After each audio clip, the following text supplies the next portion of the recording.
Video کو دیکھنے سے پہلے ہمارے چینل کو سبسکرائب کریں اور ہمارے چینل سے جڑنے کے لیے بیل آئیکن پر پریس کریں۔ ثم قتل كيف قدر ثم نظر ثم عبس وبصر ثم أدبر واستكبر فقال إن هذا إلا سحر يؤثر إن هذا إلا قول البشر سأصليه سقر وما أدراك ما سقر لا تبقي ولا تذر لفاحة للبشر عليها 19 صدق الله مولانا العلي العظيم وقال النبي صلى الله عليه وسلم من قال لا إله إلا الله دخل الجنة أو كما قال عليه الصلاة والسلام۔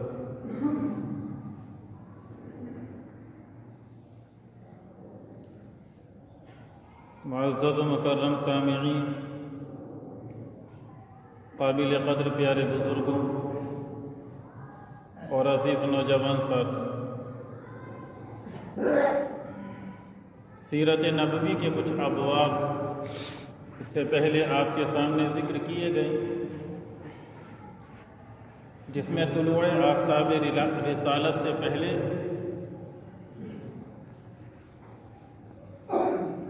اس سے بھی قبل اللہ کے رسول علیہ الصلاۃ والسلام کی ولادت مبارکہ، اس سے قبل کی مکہ کی صورتحال، پوری دنیا کے اندر جنگی ماحول، اور پھر مرحلہ در مرحلہ وحی کی ابتدا، اس کے بعد آپ کو برسر عام لوگوں کو توحید کی دعوت کا پیغام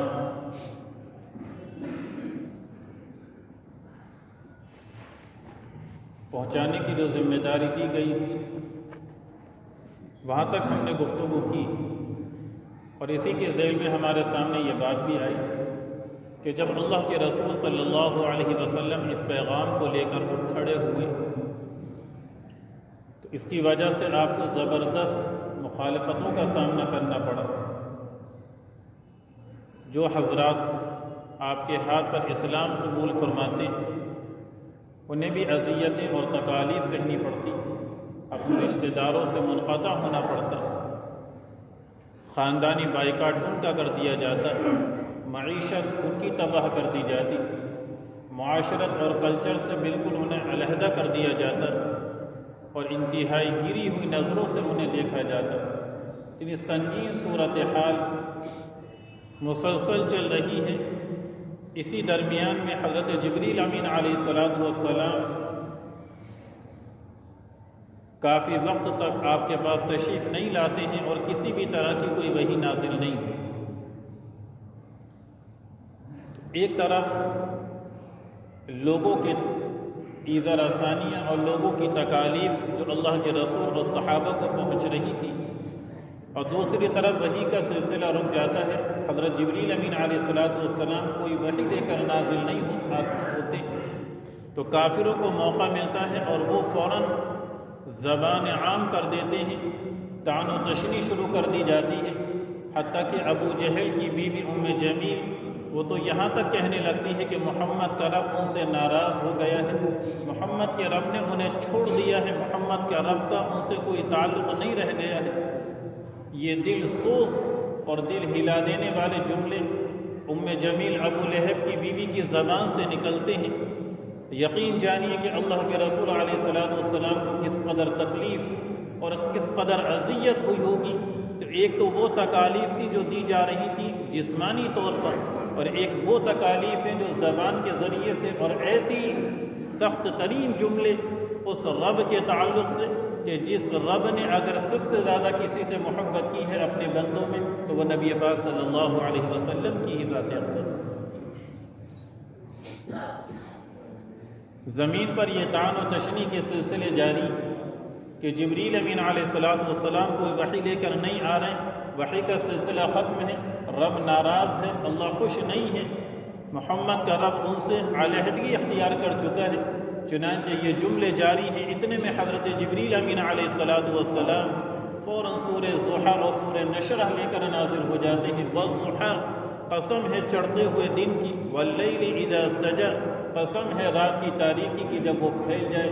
اور پھر اگلے جملے جو ارشاد فرمائے ہیں، ما ودعک ربک وما قلی، کہ نہ تو آپ کے رب نے آپ کو چھوڑا ہے اور نہ ہی آپ کا رب آپ سے ناراض ہے۔ وَلَلْآخِرَةُ خَيْرٌ لَكَ مِنَ الْأُولَى، آخرت کے جو آئندہ کے حالات ہیں وہ زیادہ بہتر ہے پہلے حالات سے جو آپ کا رب جانتا ہے، اور عنقریب وہ آپ کو اس قدر نوازے گا اے محبوب کہ آپ خوش ہو جائیں گے۔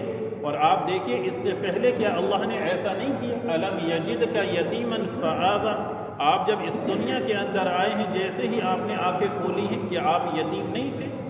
کیسی کیفیت تھی کہ کوئی سہارا دینے کو تیار نہیں تھا، کوئی باندھی دودھ پلانے کو تیار نہیں تھی، آنے والی عورتیں وہ لینا نہیں چاہتی تھی کہ یہ بچہ یتیم ہے، اس گھرانے سے کیا ملے گا؟ لیکن دیکھیے کہ ہم آپ نے آپ کو ٹھکانہ نہیں دیا۔ وَوَجَدَكَ ضَالًّا فَهَدَى، بے راہ روی کی شکل میں راہبر بن کر راستہ دکھلا۔ وَوَجَدَكَ عَائِلًا فَأَغْنَى، آپ کو نادار پایا تو غنی بنا دیا۔ فَأَمَّا الْيَتِيمَ فَلَا تَقْهَرْ، پھر آگے نصیحتیں دی گئی، اور پھر اگلی صورت میں مزید ارشاد فرما دیا گیا علم نشرح، اور آگے کی آیتیں ہیں وَرَفَعْنَا لَكَ ذِكْرَكَ، اے محبوب ہم آپ کے ذکر کو انتہائی بلند فرماتے ہیں۔ تو کیا گیا آپ کا ذکر ایسے ہی بلند کہ جتنی امم سابقہ پر کتابیں نازل ہوئی ہیں ان میں آپ کا تذکرہ، جتنے صحیفے نازل ہوئے ہیں ان میں آپ کا تذکرہ، جتنے انبیاء علیہم السلام حضرت آدم سے لے کر حضرت عیسیٰ علیہ السلام تک اس دنیا کے اندر آئے ہیں۔ اللہ فرماتا وَإِذْ أَخَذَ اللَّهُ مِيثَاقَ النَّبِيِّينَ لَمَا آتَيْتُكُم مِّن كِتَابٍ وَحِكْمَةٍ ثُمَّ جَاءَكُمْ رَسُولٌ مُصَدِّقٌ لِّمَا مَعَكُمْ لَتُؤْمِنُنَّ بِهِ وَلَتَنصُرُنَّهُ، ہر نبی سے یہ اقرار لیا گیا ہے، ان کی امت سے یہ اقرار لیے گئے ہیں کہ اگر تمہارے زمانے میں آخری نبی جناب محمد رسول اللہ صلی اللہ علیہ وسلم تشریف لاتے ہیں اور انہیں ضرورت اس بات کی ہے کہ ان کی معاونت کی جائے، ان پر ایمان لایا جائے، تو تمہاری ذمہ داری ہے کہ تم ان پر ایمان لاؤ گے، ان کی معاونت کرو گے۔ تمام انبیاء نے اللہ سے یہ عہد کیا ہے، اللہ سے یہ اقرار کیا ہے، اللہ سے یہ وعدہ لیا ہے۔ تو یہ کیا چیز ہے؟ یہ یہی ہے وَرَفَعْنَا لَكَ ذِكْرَكَ، کہ اے محبوب ہم نے آپ کے ذکر کو بلند کر دیا۔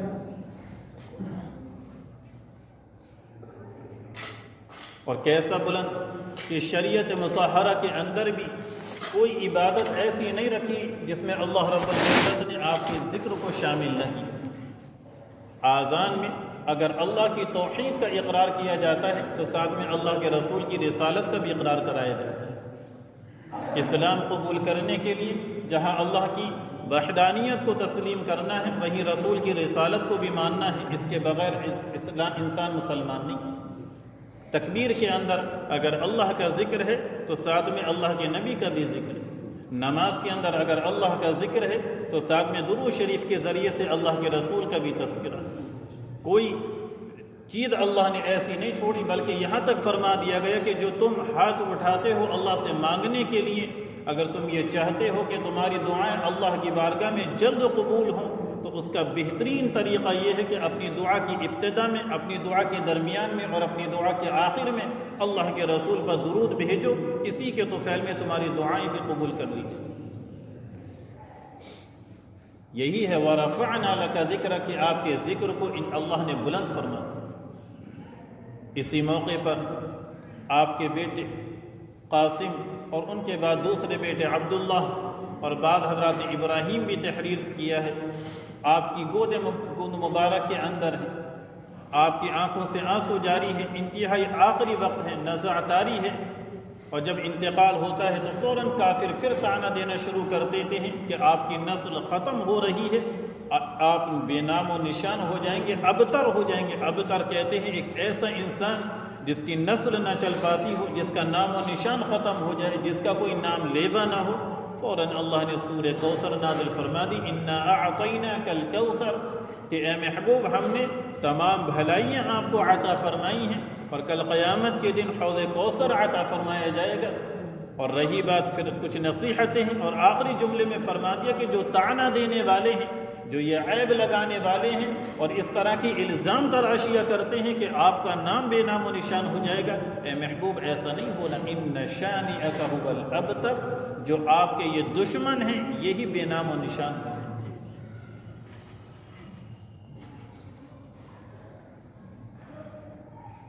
یعنی آپ نظام دیکھیے کہ جہاں بھی آپ کو اذیت اور تکالیف کا سامنا کرنا پڑا ہے، وہیں اللہ رب العزت نے فوراً آپ کو تسلی دی، فوراً اللہ رب العزت نے حوصلہ دلایا، وہیں اللہ رب العزت نے ہمت دلائی ہے۔ اللہ رب العزت نے بندوں سے جو محبت ہے اس محبت کا کھلا مظہر دنیا والوں کو دکھلایا۔ یہ دعوت چلتی ہے اور اسی طریقے سے پروان چڑھتی رہتی ہے، یکے بعد دیگرے صحابہ کرام حلقہ بگوش اسلام ہوتے رہتے ہیں، کبھی عثمان ابن عفان ہیں تو کبھی خبیب ابن عدی ہیں، کبھی حضرت زید ہیں، کہیں اور دیگر صحابہ ہیں۔ اسی میں 5 نبوی کے اندر آپ کے حقیقی چچا حضرت حمزہ رضی اللہ تعالیٰ عنہ بھی اسلام کے اندر داخل۔ آپ واقعہ بے شمار مرتبہ سنتے رہتے ہوں گے، اس واقعے کے اندر صرف ایک جملہ ہے جس کی طرف آپ کو توجہ کرانی مقصود ہے کہ جس وقت ابو جہل نے صفا پہاڑی سے آپ کو آتے ہوئے گالیاں دی ہیں، بہت انتہائی خساست اور رذالت کے ساتھ آپ کے ساتھ معاملہ کیا ہے، کمینے پن کی کوئی انتہا نہیں چھوڑی، جس کا خود اس نے بعد میں اقرار کیا کہ آج میں نے محمد کے ساتھ بہت ہی نازیبہ سلوک کیا ہے، بہت ہی سخت اور سست کہا ہے۔ اس طرح کے جملے اس کے اقراری آج بھی تاریخ کے دامن میں محفوظ ہیں۔ آپ نکل رہے ہیں، یہ جملے اس کے ادھر ہوتے ہیں۔ دوسری طرف عبداللہ ابن جدعان کی باندی اس منظر کو دیکھ رہی ہے کہ ابو جہل طعنے دے رہا ہے اور اللہ کے رسول سر جھکائے ہوئے وہاں سے نکلتے چلے گئے۔ وَإِذَا خَاطَبَهُمُ الْجَاهِلُونَ قَالُوا السَّلَامَ، قرآن نے یہ تو کہا ہے کہ جب جاہل لوگ تم سے اس طریقے سے بحث و مباحثے کے اوپر آ جائیں تو اس میں سلامتی یہی ہے کہ تم عافیت کے ساتھ وہاں سے بغیر جواب دیے ہوئے گزر جاؤ۔ عبداللہ ابن جدعان کی باندی نے یہ منظر دیکھا، اتنے میں حضرت حمزہ جو شکار سے واپس ہو رہے تھے فوراً ان کے پاس دوڑتی ہوئی آئی کہ تمہیں معلوم ہے آج تمہارے بھتیجے کے ساتھ ابو جہل نے اتنا سخت معاملہ کیا۔ حضرت حمزہ جہاں آپ کے دوست ہیں وہیں آپ کے دودھ شریک بھائی بھی ہیں، تو تیسری طرف آپ کے چچا بھی۔ کئی رشتے ہیں جو آپ سے جڑتے ہیں، فوراً خون جوش مارنے لگتا ہے، وہ حمیت اور غیرت جاگ اٹھتی ہے کہ بھتیجے کے ساتھ یہ معاملہ کیا گیا۔ فوراً پہنچتے ہیں خانہ کعبہ کے اندر۔ ویسے بھی آپ کا معمول تھا کہ جب شکار سے واپس ہوتے تھے تو خانہ کعبہ میں آ کے کچھ عبادت وغیرہ انجام دیا کرتے۔ جیسے ہی پہنچے ہیں معلوم ہو کہ ابو جہل بھی وہاں بیٹھا ہے، اسے زد و کوب کیا اور اس کے ساتھ اور بھی ناروا سلوک کیا، اور پھر یہ فرمایا کہ تو اس لیے محمد کو ستاتا ہے، میں بھی اسی رب پر ایمان لے آیا ہوں جس رب کی طرف محمد دعوت دیتے ہیں۔ اس طرح کے جملے ارشاد فرمائے ہیں۔ پھر اللہ کے رسول کی بارگاہ میں پہنچے اور عرض کیا کہ اے محمد، ابو جہل نے جو تمہارے ساتھ معاملہ کیا تھا میں نے اس کا بدلہ لے لیا۔ اب اللہ کے رسول کے جملے سنیے میرے عزیزو جو اصل سنانے۔ اللہ کے رسول صلی اللہ علیہ وسلم نے ارشاد فرمایا کہ چچا حمزہ، مجھے آپ کے بدلے کی کوئی ضرورت نہیں ہے، مجھے اگر ضرورت ہے وہ آپ کی جانب سے کلمے کی ضرورت ہے۔ یعنی یہیں سے آپ نے دنیا کو یہ پیغام دے دیا ہے کہ خونی رشتے ہوں یا کسی بھی اعتبار سے دوستانی رشتے ہوں، ویسے خاندانی رشتے ہوں، سب میں اگر بڑھ کر کوئی رشتہ دنیا کے اندر ہے وہ رشتہ ایک ہے، وہ رشتہ ہے اخوت اسلامی کا رشتہ، وہ رشتہ ہے ایمان کا، ایک بندے کا دوسرے بندے سے جو تعلق ہے۔ اس لیے آپ نے فرمایا کہ مجھے تمہارے بدلے کی ضرورت نہیں ہے، مجھے اگر ضرورت ہے تو تمہارے کلمے کی ضرورت ہے کہ تم اس اسلام کے اندر داخل ہو جاؤ، مجھے اسی سے خوشی حاصل ہوگی۔ حضرت حمزہ کہتے ہیں کہ اللہ کے رسول کے یہ جملے میرے دل پر ایسے لگے ہیں کہ فوراً میں نے وہیں پر اسلام کو قبول فرمایا۔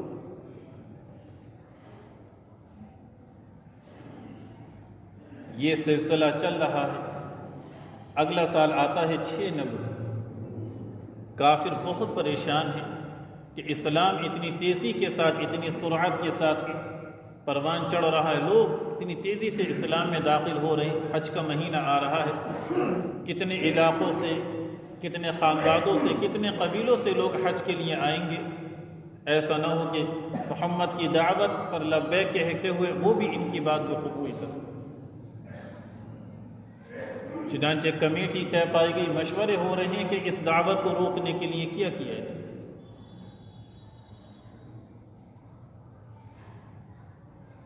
ان میں سے ایک کہنے لگا کہ آپ کو کاہن کہا جائے کہ یہ کہانت کرنے والے، ان کے جو الفاظ ہیں، یہ جو کلام پیش کرتے ہیں، یہ کہانت ہے، یہ کوئی اللہ کا کلام نہیں ہے۔ خود انہی میں سے لوگوں کی آوازیں اٹھ گئی کہ ایسا تم نہیں کہہ سکتے، کیونکہ یہ فرق محسوس کیا جاتا ہے، کہانت الگ ہوا کرتی ہے اور اللہ کا کلام الگ ہوا کرتا ہے۔ پھر تجویز آئی کہ آپ کے اوپر شاعر ہونے کا الزام لگایا جائے، اسے بھی مسترد کر دیا۔ پھر اگلی تجویز آئی کہ آپ کے مجنوں اور دیوانہ کہا جائے، اسے بھی رد کر دیا گیا کہ تم جانتے ہو کہ اتنی اچھی گفتگو کوئی دیوانہ یا کوئی مجنوں نہیں کر سکتا۔ پھر تجویز آئی کہ جادوگر کہا جائے، کہا یہ بھی نہیں کہہ سکتے کیونکہ اس کلام کی تاثیر الگ۔ لیکن پھر آخر میں تجویز یہی پاس ہوئی کہ ہمارے پاس کوئی چارہ کار نہیں ہے سوائے اس کے کہ ہم اس کلام کو جادو کا نام دے دیں۔ یہ غور و فکر چل رہے ہیں، یہ مشورے چل رہے ہیں، ادھر فوراً سورہ مدثر کی آیت نازل ہو جاتی ہے، انہ فکر وقدر، کہ ایک وہ انسان ہے جو غور و فکر کر رہا ہے، تجویز پاس کر رہا ہے، ایک بات دل کے اندر ٹھان رہا ہے۔ ثم قتل کیف قدر، اللہ فرماتا ہے کہ اس نے اپنی یہ تجویز جو پاس کی ہے اور جو اس نے یہ ارادے کیے ہیں، ایسے شخص کے اوپر خدا کی مان۔ ثم قتل کیف قدر، جو شخص ایسی تجویز کرنے والا پھر خدا کی اس پر مار۔ ثم نظر، وہ نظریں اٹھاتا ہے، ثم عبس وبصر، اپنے چہرے کے اوپر تیریاں چڑھاتا ہے، چہرہ پھیر لیتا ہے، پیٹ پھیر کر چل دیتا ہے اور یہ کہتا ہے کہ یہ تو جادو ہے جو چڑھا آ رہا ہے، یہ نام دیا جائے۔ اللہ فرماتا ہے سأصلیہ سقر، اسے پتہ ہونا چاہیے کہ عنقریب ہم اسے جہنم کے اندر داخل کریں۔ وما ادراک ما سقر، اور کیا اسے پتہ ہے کہ جہنم کیا ہے؟ ذرا اس سے پوچھو، نہیں معلوم۔ ہم بتاتے ہیں لا تبقی ولا تذر، اس کی آگ ایسی ہے جو نہ باقی رکھے گی اور نہ ہی چھوڑے گی۔ لواحۃ للبشر، جو کھال کو بالکل علیحدہ کر دے گی، جھلسا کر رکھ دے گی۔ علیہا 19، جس جہنم کے اوپر 19 فرشتے خاص طریقے سے نگراں ہیں کہ اس سے اگر کوئی نکلنا چاہے تو وہاں سے نکل نہیں سکتا۔ اور جب مت ماری جاتی ہے تو ایسے ہی عقلیں سلب ہو جاتی ہیں اور اس طرح کی تجاویز پاس کی جاتی ہیں۔ یہ تجویز پاس کی گئی اور جو خاندان اور قبیلے والے آ رہے تھے فوراً ان کے پیچھے لگ لگ کر صدا لگائی جا رہی تھی کہ ان سے دور رہنا، ان سے دور رہنا۔ اگر آدمی کے اندر تجسس پیدا کرنا ہو، اس سے یہ کہہ دیجئے کہ یہ بات فلاں سے مت کہیں، جب تک نہیں کہے گا اس کے پیٹ کے اندر درد باقی رہے۔ حالانکہ آپ اگر ویسے ہی کہہ دیں اور کوئی ذکر نہ کرے، ہو سکتا ہے وہ ذکر نہ کرے، لیکن اگر تاکید کر دی اب تو اسے وہ بات وہاں نقل کرنا۔ ایک نظام ہے انسان کا، جو فطرت ہے انسان کی، نہیں بچ پاتی۔ تو جو چیز کافروں کی جانب سے اختیار کی گئی تھی خود انہی کے اوپر الٹی پڑ گئی کہ یہ کہتے تھے ان سے دور رہنا۔ اب تجسس پیدا ہوتا تھا کہ آخر ان سے دور رہنے کے لیے کیوں کہا جا رہا ہے؟ تو جنہیں ہٹایا جا رہا تھا وہ اور قریب ہوتے، کم سے کم سن کے تو دیکھیں، ان کے پاس قریب آ کر تو دیکھیں کیسے انسان ہیں، کیا کلام پیش کرتے ہیں، کیسی دعوت ہے، کیا بات ہے جو یہ ہمارے سامنے رکھتے، اور جب قریب آتے تو پھر آپ کے دامن سے وابستہ ہوتے چلے۔ اسی درمیان میں خانہ کعبہ کے اندر آپ نماز میں مصروف ہیں، پھر انہی لوگوں کا مجمع وہاں پر، عتبہ، شیبہ، ولید، ابو جہل، سب کے سب وہاں پر موجود ہیں کہ اس دعوت کو کیسے روکیں۔ آپ کو اذیت دینے کے لیے ایک ذکر کرنے لگا، فلاں قبیلے کے اندر ایک اونٹ ذبح کیا گیا، اس کی اوجھڑی پڑی ہوئی ہے، تم میں سے کوئی ہے جو اس کام کو انجام دے؟ عقبہ ابن ابی معیط فوراً اٹھتا ہے کہ میں اس کام کو انجام دوں گا۔ وہ اوجھڑی لا کر اللہ کے رسول سجدے میں جیسے ہی جاتے ہیں فوراً وہ آپ کے اوپر رکھ دی جائے. اتنی بھاری ہوتی آپ اٹھنا چاہتے اٹھ نہیں پاتے. جیسے ہی عید کی اطلاع آپ کی چہیتی بیٹی حضرت فاطمہ رضی اللہ تعالیٰ عنہ کو ملتی ہیں، دوڑتے ہوئی آتی ہیں، اسے ہٹاتی ہیں، اللہ کے رسول کے اوپر سے گندگیاں صاف کرتی ہیں.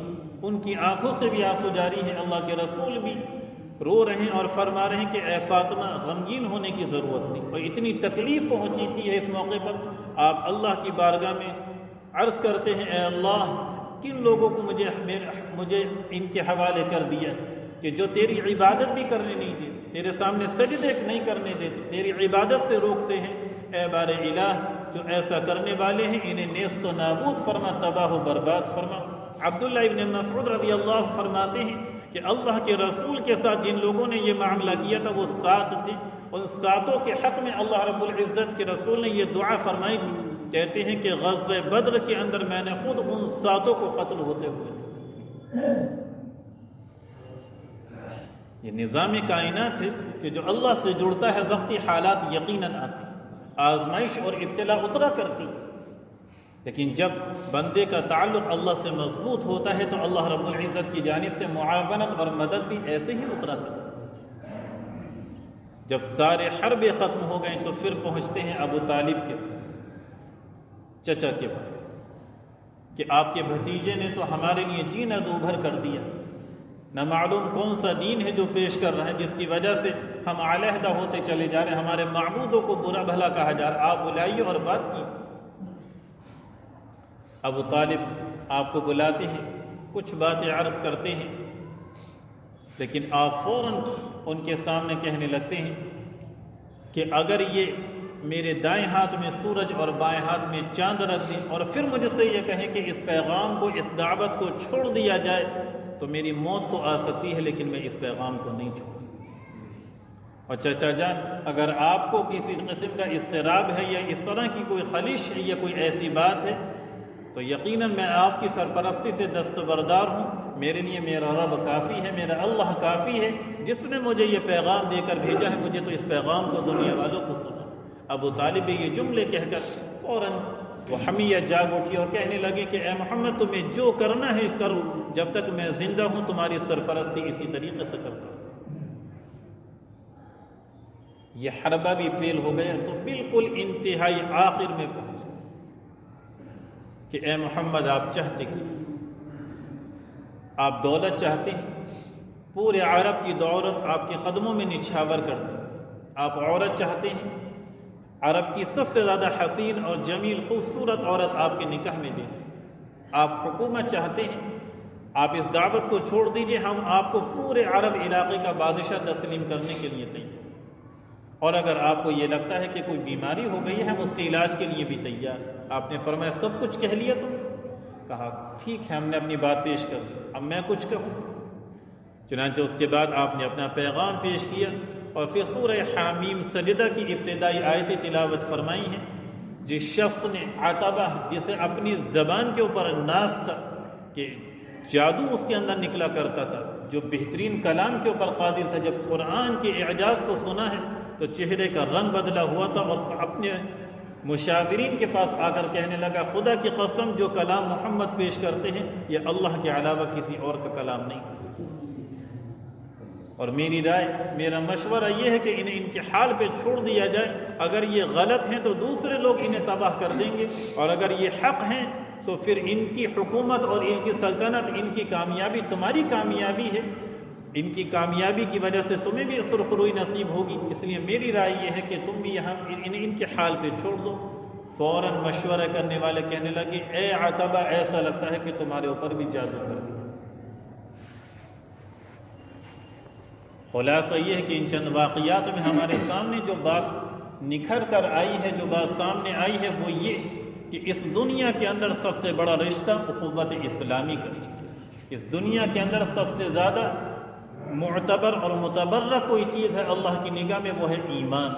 سب سے زیادہ اللہ رب العزت کے ہاں قدر اگر کسی چیز کی ہے وہ اس ایمان کی ہے، جس کا مطالبہ، جس کا تقاضا ہم سے کیا جا رہا ہے، جس دعوت کے لیے اللہ کے رسول بھیجے گئے. اس لیے جب کافروں نے یہ کہا کہ ایسا کریں، آپ ہم سے معاہدہ کر لیجئے، نہ تو آپ ہمارے معبودوں سے متعلق کوئی بات کہیں، نہ آپ ہمارے متعلق معبودوں سے کچھ کہیں، نہ ہم کہیں گے، اور ایسے ہی ایک سال آپ ہمارے معبودوں کی عبادت کیجئے اور دوسرے سال ہم آپ کے معبود کی عبادت کریں گے۔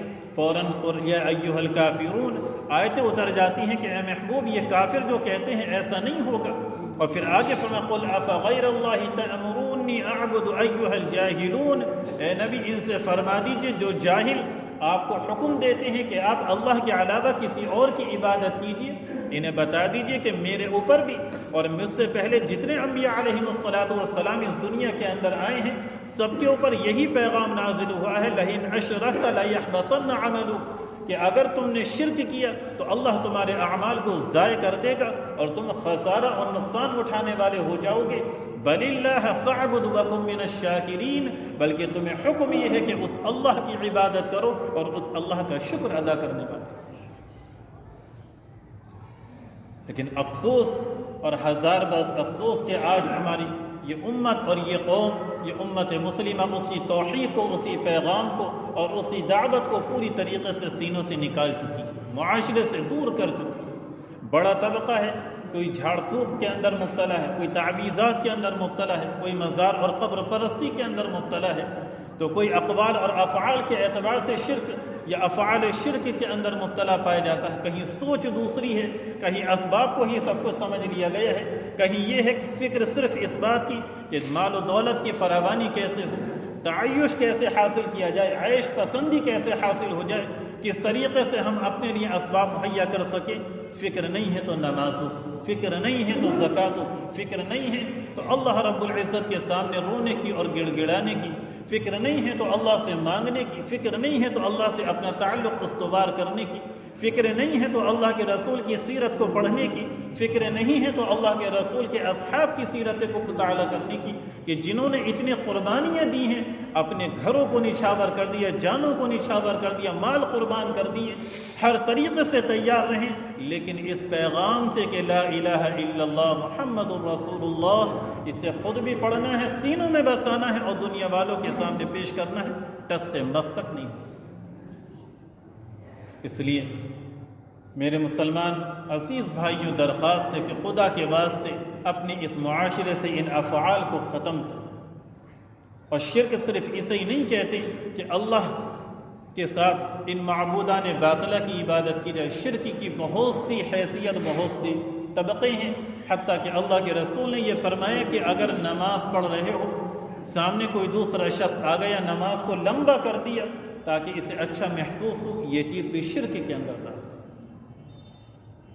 جس نے دکھلاوے کی نماز پڑھی، دکھلاوے کے روزے رکھے، دکھلاوے کا صدقہ کیا، دکھلاوے کی زکوٰۃ ادا کی، دکھلاوے کا لوگوں کے اوپر خرچ کیا، فرمایا کہ یہ اللہ رب العزت کے ہاں کہیں کوئی کام آنے والا۔ اللہ کے ہاں تو اخلاص کی قدر ہے، ایمان کی قدر ہے، اور اخلاص جب پیدا ہوتا ہے جب ایمان کے اندر پختگی آ جائے گا، ایمان میں مضبوطی آ جائے گا، اس لیے اللہ سے ایمان کو مانگا جائے۔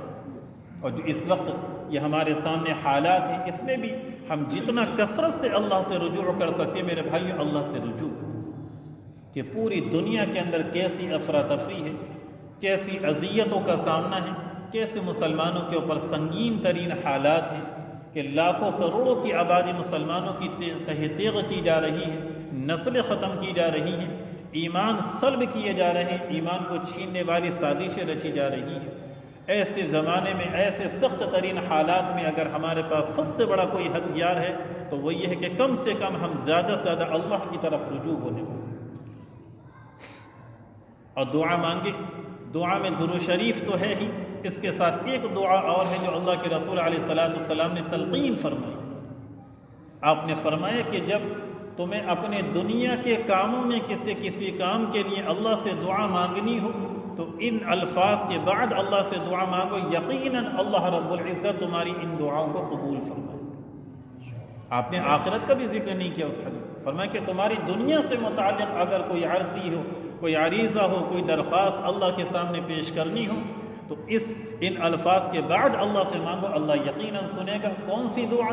آپ نے فرمایا کہ ذُنُّون والی دعا، یعنی وہ دعا جو حضرت یونس علیہ السلام نے مچھلی کے پیٹ کے اندر پڑھی تھی، لا الہ الا انت سبحانک انی کنت من الظالمین، کثرت کے ساتھ اس کی تلاوت کیجیے، پھر اللہ سے مانگیں، یقیناً اللہ رب العزت دعا کو قبول فرمائے۔ اللہ تعالیٰ ان سب باتوں